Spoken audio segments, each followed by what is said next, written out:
로마서 2장 12절에서 16절입니다. 저와 번갈아 교독하고 마지막 절 함께 읽겠습니다. 무릇 율법 없이 범죄한 자는 또한 율법 없이 망하고 무릇 율법이 있고 범죄한 자는 율법으로 말미암아 심판을 받으리라.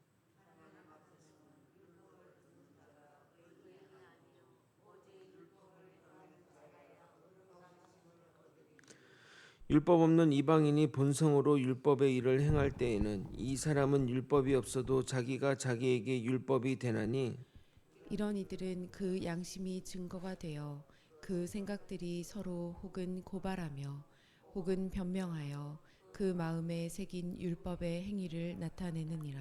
함께 읽겠습니다. 곧 곧 나의 나의 복음에 복음에 이른 이른 바와 바와 같이 같이 하나님이 하나님이 예수 예수 그리스도로 그리스도로 말미암아 말미암아 사람들의 사람들의 은밀한 은밀한 것을 것을 심판하시는 심판하시는 그날이라. 그날이라. 아멘. 행함으로 구원에 이를 수 있으나 행함으로 구원에 이를 사람은 아무도 없습니다. 그러므로 모든 사람은 심판에서 벗어날 수가 없는 것입니다. 모두가 심판받을 존재인데 누가 누구를 판단하며 정죄하겠습니까? 복음은 유대인에게 먼저 전해졌지만 그렇다고 해서 심판에서 예외되는 것은 아닙니다. 칭찬받으면 먼저 받듯이 벌을 받아도 먼저 유대인이 받게 될 것입니다. 하나님은 행한 대로 보응하시고 그의 외모를 보지 않으십니다. 우리의 하나님은 공의의 하나님이시기 때문입니다. 오늘 읽은 본문은 이방인과 유대인을 불문하고 하나님 심판의 보편성에 관한 내용입니다. 즉 하나님의 심판은 율법이 있는 자나 없는 자나 믿는 자나 안 믿는 자나 피할 수 없는 운명과도 같은 것입니다. 우리가 이런 이야기를 들을 때 숨이 막히고 답답함을 느껴야 합니다. 왜냐하면 출구가 없기 때문입니다. 인간은 출구가 없을 때 하나님을 찾는다는 이 완악함을 알아야 합니다. 오늘도 말씀을 통해 우리의 실체적 현실을 깨닫기를 예수 그리스도 이름으로 소원합니다. 로마서 2장을 읽을 때 우리가 주의해야 할 사항은 이 로마서가 논문 형식으로 되어 있기에 주제로 가는 과정이 기록되어 있다는 것을 명심해야 됩니다. 즉 서론 본론 결론의 과정에서 2장은 전개의 과정이라 생각하면 됩니다.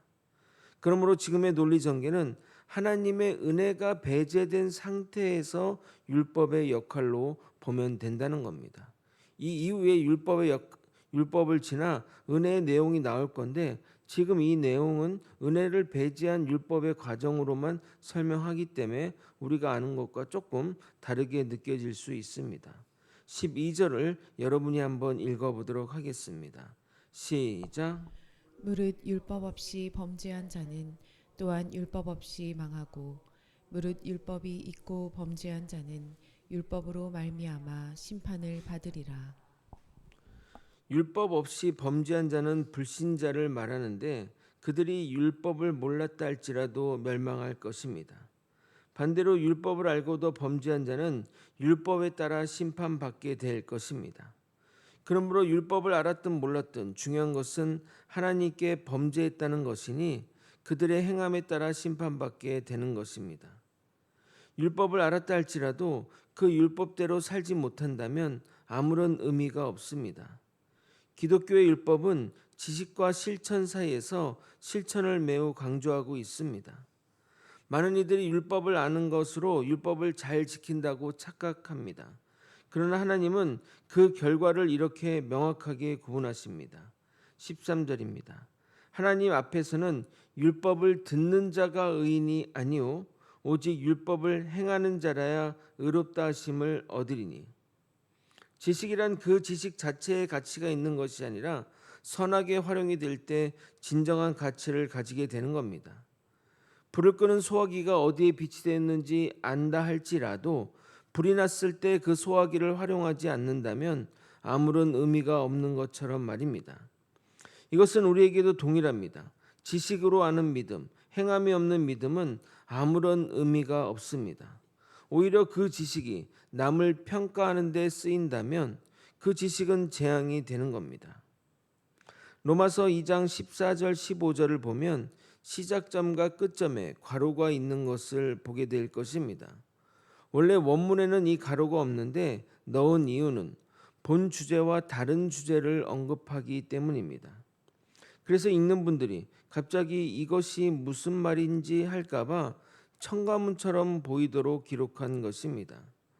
우리도 글을 기록하다 보면 약간은 주제에 벗어난 이야기를 하는 것처럼 사도 바울도 이렇게 다른 이야기를 잠깐 이야기한 것으로 이해하시면 좋겠습니다. 14절을 읽고 설명하도록 하겠습니다. 율법 없는 이방인이 본성으로 율법의 일을 행할 때에는 이 사람은 율법이 없어도 자기가 자기에게 율법이 되나니, 율법을 모르는 이방인이 율법대로 사는 경우가 있는데 그 마음의 본성이 율법이 규정한 선한 일을 수행한다는 겁니다. 이것은 두 가지로 해석됩니다. 하나님의 형상대로 창조된 우리는 타락했을지라도 주를 닮은 형상이 남아 있다는 것입니다. 이러한 것을 양심이라고 말하는데 그 양심이 세상 도덕법의 근간을 이루게 됩니다. 그래서 모든 문명마다 율법과 비슷한 규례를 정해 지키는 것입니다. 이방인일지라도 그들의 행동이 합리적이고 선한 경우가 많은 것은 이 양심의 법이 그들 삶에서 작동하였기 때문입니다. 그래서 율법이 없어도 자기 본성이 자기에게 율법이 된다고 말하는 겁니다. 이어서 15절을 여러분이 한번 읽어보도록 하겠습니다. 시작. 이런 이들은 그 양심이 증거가 되어 그 생각들이 서로 혹은 고발하며 혹은 변명하여 그 마음에 새긴 율법의 행위를 나타내느니라. 자신 마음의 양심이 율법이 되어 그 율법의 행위를 나타낸다고 말하고 있습니다. 그런데 여기서 중요한 토론의 과정이 일어난다고 말합니다. 인간의 양심이 기준이 되어 내가 하고 있는 이 생각을 고발하기도 하고 그 생각이 변명하기도 하여 어떤 결론에 이르게 될 것인데 그때 그 결론, 그 통합의 과정을 통해서 율법의 행위가 나타나게 되는 겁니다. 내가 예를 들어 누군가를 뺏고 싶은 마음이 들 때 양심에서 그래선 되겠는가 하면서 그 양심이 그 행동, 그 생각의 행동을 제어하기도 하고 아니 이 정도는 해도 되는 거 아니야? 이거 누구나 다 하는 거니까 해도 되는 것 아니야? 해서 이 생각이 양심을 또 공격해서 반론을 해서 요 정도까지는 괜찮다. 요 정도는 안 된다. 이런 것들이 정해진다는 겁니다. 이 말은 우리 양심을 따라 행동할 때 양심이 행동을 가로막아 죄를 짓지 않게 하거나 또는 마음의 생각이 양심에게 변명하므로 그 마음의 생각대로 행위가 나타나게 된다는 말입니다.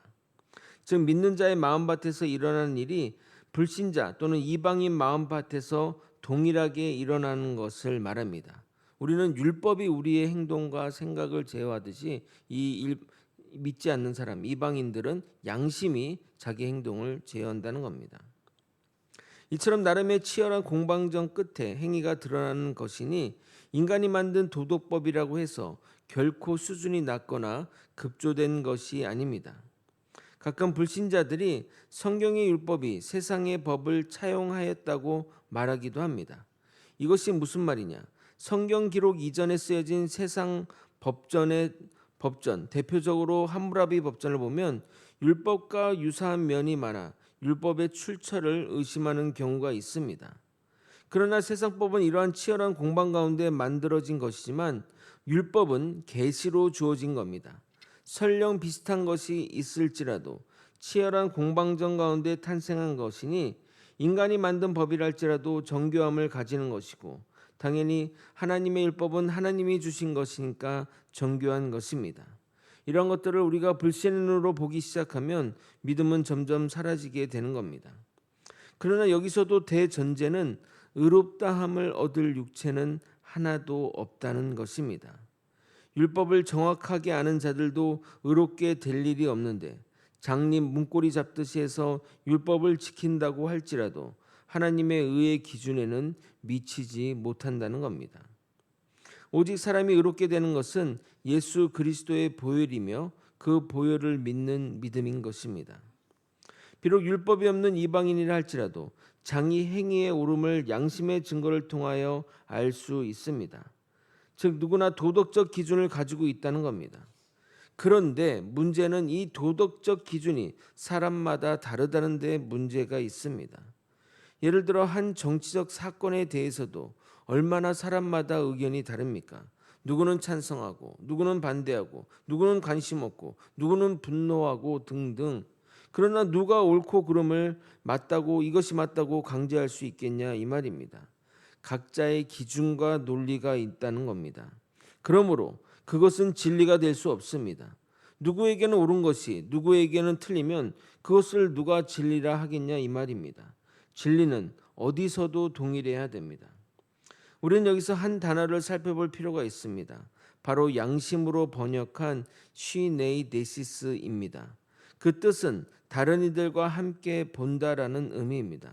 즉 자신의 독단적인 생각이 아니라 집단 또는 공동체의 인식이라는 의미입니다.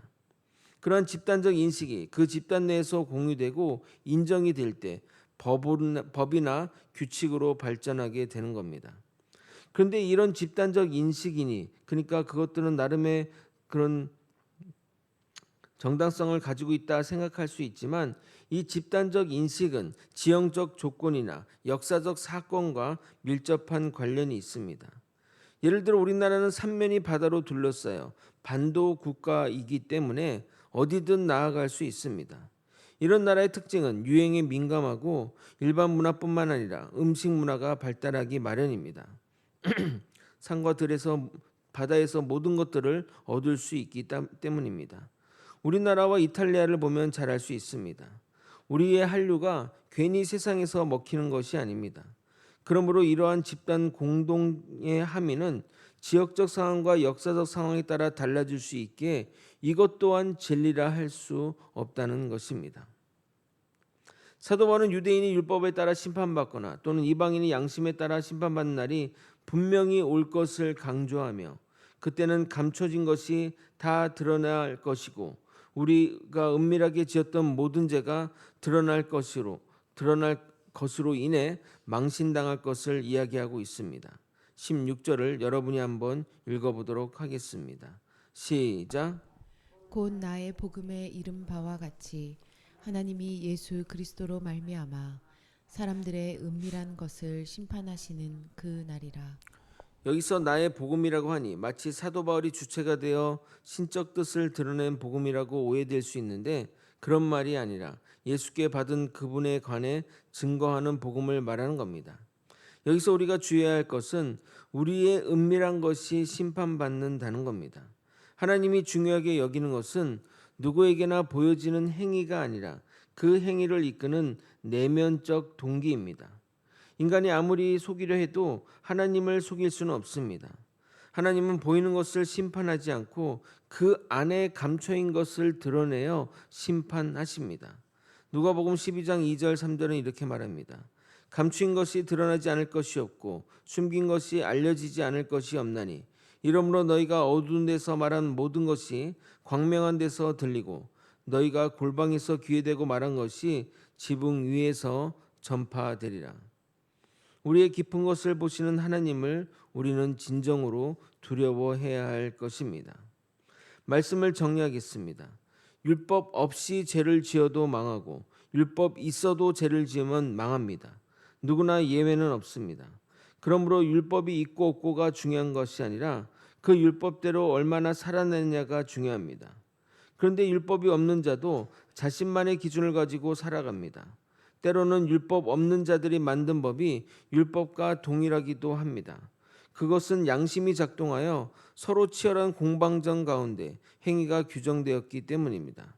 그러나 정말 중요한 것은 행위가 아니라 그 행위를 움직이는 내면적 목적인 것입니다. 주님은 우리의 내면적 목적을 따라 심판하실 것입니다. 우리의 은밀한 모든 것이 심판날에 다 드러날 것입니다. 이 사실을 명심하고 주의 은혜 속으로 들어가는 저와 여러분이 되시길 예수 그리스도 이름으로 축원드립니다. 아멘. 기도하시겠습니다. 사랑이 많으신 하나님 아버지, 우리에게 율법이 없든 있든 중요한 것은 우리가 내면적 동기를 중시하며 하나님 율법대로 살아가는 것입니다. 우리가 이 명백한 사실을 깨닫고 또 우리의 모든 것이 심판받는다는 사실을 명심하며 하나님의 말씀대로 살아갈 수 있도록 이끌어 주시옵소서. 그러나 우리가 깨달아야 할 것은 인간은 모두가 죄인이라는 것입니다. 탈출구가 없습니다. 우리에게 은혜가 간절히 소망하오니 주의 은혜를 베풀어 주시옵소서. 이 모든 것 우리 주 대신 예수 그리스도 이름으로 기도드리옵나이다. 아멘.